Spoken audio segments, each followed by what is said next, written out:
In 1789–80, French monarch of the old regime, King Louis XVI was under great pressure to increase the taxes.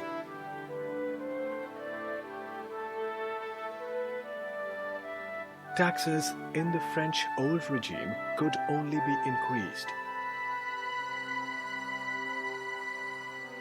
by calling a meeting of the Estates General. Representatives of the three estates of French society had to be present at the meeting.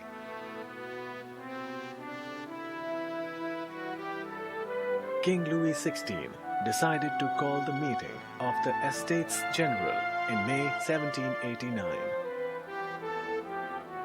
This meeting was called more than 200 years after the previous Estates General of 1614 AD. The Estates General was attended by 300 representatives, each from First and Second Estates. Third Estate, which comprised the newly arisen middle class, sent 600 representatives. This estate carried 40,000 letters outlining the demands of women, artisans and peasants who had not been allowed to come into the hall.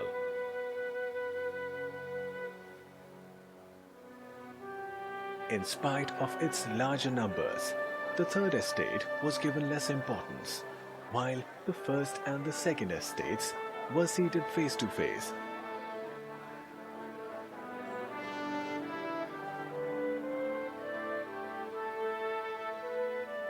Earlier,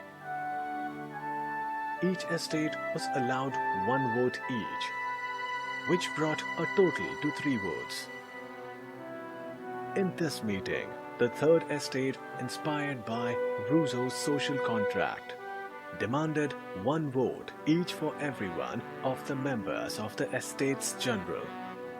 This gave 300 votes each to both the First and Second Estates, and 600 votes for the Third Estate, bringing the total to 1,200 votes.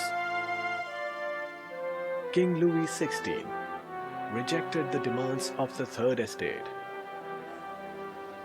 forcing them to walk out of the Estates General.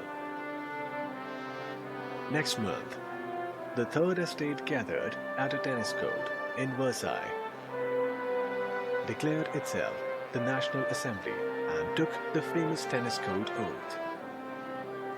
The tennis court oath, which promised to make a new constitution for France based on demands of the Third Estate, was led by the noble Mirabeau and the priest Abbé Sieyès.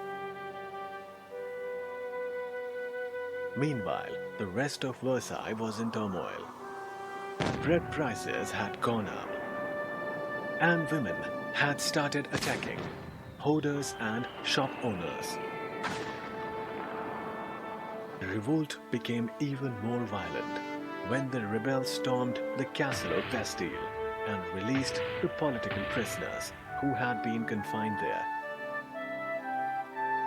Not far away, in the French countryside, peasants and villagers heard rumors that the rich lords intended to destroy their crops and fields.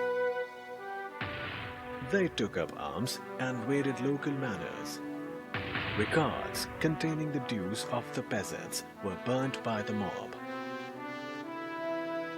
The noble lords and their families were forced to flee the country. Pressurized by the alarming conditions, King Louis XVI was forced to recognize the National Assembly as a legitimate organization. The revolution of the common people had shown its effect.